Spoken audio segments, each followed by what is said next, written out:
सोचिए, धरती से 400 किलोमीटर ऊपर एक फुटबॉल के मैदान जितना बड़ा घर तैर रहा है।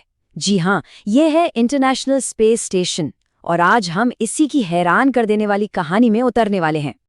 इसकी कहानी की शुरुआत हम ऑर्बिट से नहीं, बल्कि एक ऐसे दुखद दिन से करेंगे जिसने स्पेस एक्सप्लोरेशन के मायने ही बदल कर रख दिए।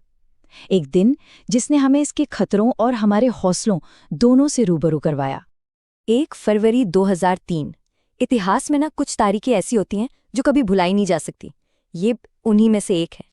ये वो दिन था जब पूरी दुनिया की नजरें आसमान पर थीं। स्पेस शटल कोलंबिया घर लौट रहा था और उस पर सवार थे 7 एस्ट्रोनॉट्स, जिनमें भारत की बेटी कल्पना चावला भी शामिल थीं। 15 दिन का मिशन कामयाब रहा था, लेकिन घर पहुंचने से बस कुछ ही पल पहले एक भयानक हादसा हो गया।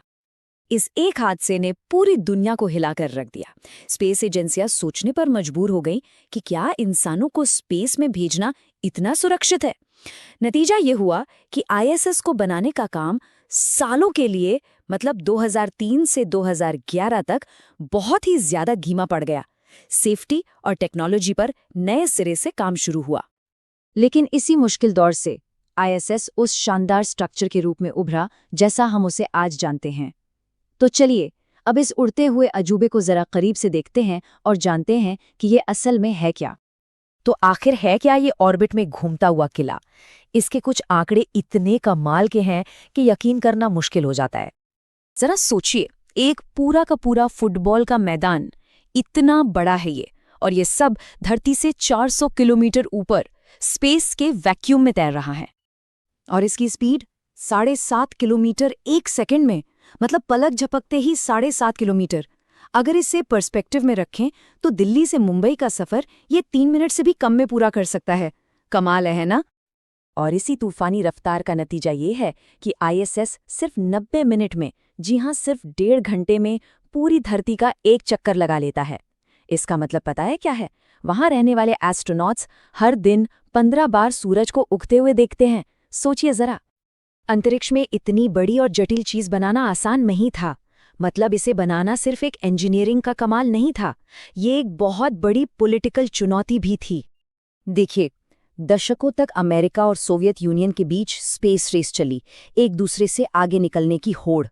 लेकिन इस होड़ के बाद एक बात सबको समझ आ गई कि स्पेस को एक्सप्लोर करना किसी एक देश की बस की बात नहीं, ये बहुत ज्यादा खर्चीला है। और बस यहीं से वो हुआ जिसकी किसी ने उम्मीद नहीं की थी।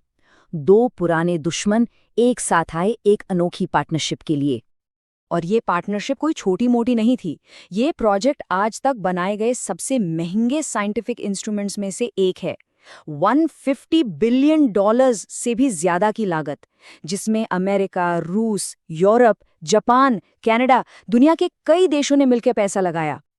तो ये तो हुई इसे बनाने की बात। लेकिन इस उड़ते हुए घर में रहना कैसा होता होगा? एक ऐसी जगह जहां ग्रेविटी ही नहीं है। देखिए, स्टेशन के अंदर जो एस्ट्रोनॉट्स होते हैं ना, वो टेक्निकली लगातार धरती की तरफ गिर रहे होते हैं। इसे कहते हैं फ्री फॉल। और इसी लगातार गिरने की वजह से उन्हें भारहीनता यानी माइक्रोग्रेविटी महसूस होती है। और ये एक चीज उनकी रोजमर्रा की जिंदगी को पूरी तरह से बदल देती है। मतलब सोने जैसी मामूली चीज भी वहां बिल्कुल अलग है। एस्ट्रोनॉट्स को सोने के लिए खुद को एक स्लीपिंग बैग में बंद करके दीवार से बांधना पड़ता है, वरना पता चला नींद में तैरते तैरते किसी जरूरी मशीन से जा टकराए। वहां का जीवन एक बहुत ही सख्त रूटीन से चलता है। एस्ट्रोनॉट्स चलते नहीं, तैरते हैं। वहां ऊपर नीचे कुछ नहीं होता। कोई भी दीवार फर्श बन सकती है और कोई भी फर्श छत। सबसे जरूरी, उन्हें हर रोज 2 घंटे कसरत करनी पड़ती है ताकि बिना ग्रेविटी के उनकी हड्डियां और मांसपेशियां कमजोर न पड़ जाएं। और हाँ, बाहर स्पेस का खतरा तो हमेशा बना ही रहता है। लेकिन आईएसएस सिर्फ एस्ट्रोनॉट्स का घर ही नहीं है, ये दुनिया की सबसे अनोखी लैब भी है। एक ऐसी लैब जहां वो एक्सपेरिमेंट्स होते हैं जो धरती पर करना नामुमकिन है। और इसी अनोखे माहौल में क्या क्या नहीं हुआ। वैज्ञानिकों ने डार्क मैटर के सुराग खोजे, पदार्थ की 5वीं अवस्था बना डाली, और तो और 2015 में स्पेस में पहली बार सरसों का पौधा भी उगाया गया।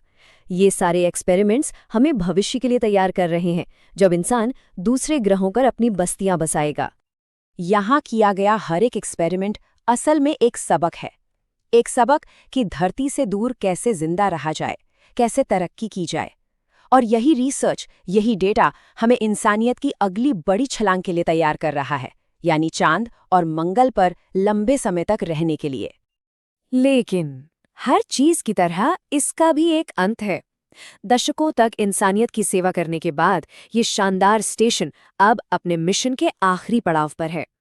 तो जैसे जैसे ISS का दौर खत्म हो रहा है, एक नई स्पेस रेस शुरू होती दिख रही है। अब देश मिलकर नहीं, बल्कि अपनी अपनी महत्वाकांक्षाओं के साथ आगे बढ़ रहे हैं। भारत 2030 तक अपना खुद का स्टेशन बनाने की योजना बना रहा है, तो वहीं अमेरिका, वो तो चांद के ऑर्बिट में एक नया स्टेशन, लूनर गेटवे बनाने की तैयारी में है। तो ISS की विरासत सिर्फ साइंटिफिक नहीं है, ये इस बात का सबूत है कि जब हम सब मिलकर काम करते हैं तो क्या कुछ हासिल कर सकते हैं। लेकिन अब जब हमारी नजरें चांद और मंगल पर हैं, तो एक बड़ा सवाल सामने खड़ा है। क्या हम सहयोग की इस भावना को अपने साथ आगे ले जाएंगे, या फिर सितारों तक पहुंचने की ये होड़ हमें एक बार फिर से एक दूसरे से अलग कर देगी? ये सफर हम